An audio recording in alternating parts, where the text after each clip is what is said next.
बिस्मिल्लाहिर्रहमानिर्रहीम, अस्सलाम वालेकुम। पाक फ़ोन पे वेलकम।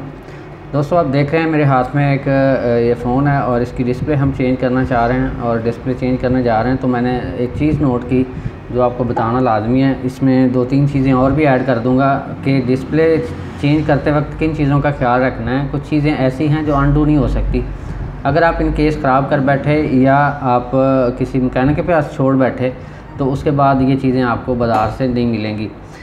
सबसे पहली चीज़ जो होती है, इसका फ्रंट कैमरा जो है, इसका आप देख सकते हैं अभी ब्लर आ रहा है, लेकिन ये है कि इसके ऊपर मैंने एक टेप लगा के इसको प्रोटेक्ट किया हुआ है ताकि मेरे हाथों के टच होने से या इस पे कुछ ऐसा होने से इसकी जो है ना कैमरे की जो है ना वो ख़राब ना हो जाए लेंस।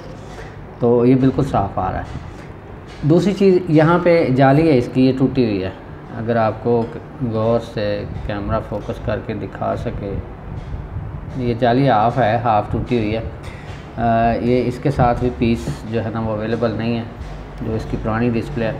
तो ये चीज़ें जो है ना ये बाज़ार में अवेलेबल नहीं होती। ये कैमरे का जो है ना ये जो जाली है ये भी नहीं मिलती। और एक ये चीज़ होती है, अंदर एक छोटा सा रबड़ का पीस होता है जो अक्सर औक़ात हमने नोट किया कि मैकेनिक हज़रात जो है ना वो गुम कर देते हैं। ये क्या चीज़ है? ये कवर है छोटा सा आपका, इसके लाइट वाले या प्रॉक्सिमिटी सेंसर जो स्क्रीन के करीब यूज़ होता है। ये देख सकते हैं, ये लगा हुआ है।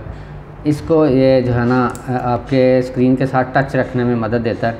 अगर ये ना हो तो आपका सेंसर सही तरह से काम नहीं करता। उसके बाद बैक साइड पे चले जाएं तो बैक साइड पे कैमरे को हमने प्रोटेक्ट किया हुआ है। अगर आप इसको भी देखें तो यहाँ पे भी इसका हाथ लगाने से भी कोई ऐसा ख़दशा नहीं है कि ये ख़राब हो जाए।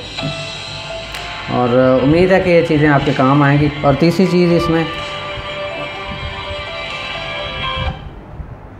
चीज़ इसमें जब मैकेनिक लगा देते हैं, डिस्प्ले फ़िक्स हो जाती है, तब यूज़र आके या आप नोट करते हो तो यहाँ से लाइट नज़र आ रही होती है। ठीक है, वो इसकी वजह से आती है कि यहाँ पे जो गम यूज़ होती है वो बहुत कम यूज़ होती है और बहुत नाकस यूज़ होती है उसकी वजह से। तो आप कोशिश करें कि अगर आप मोबाइल फ़ोन मैकेनिक हैं तो आप इन चीज़ों का ख्याल रखा करें। अगर आप नॉर्मल यूज़र हैं तो आप भी इन चीज़ों का ख्याल रखें। और अगर आप हमारी सर्विस यूज़ करना चाहते हैं तो डेफ़िनेटली आप वीडियो की डिस्क्रिप्शन में चेक कर लें। दुआ में याद रखेगा। अल्लाह हाफ़िज़।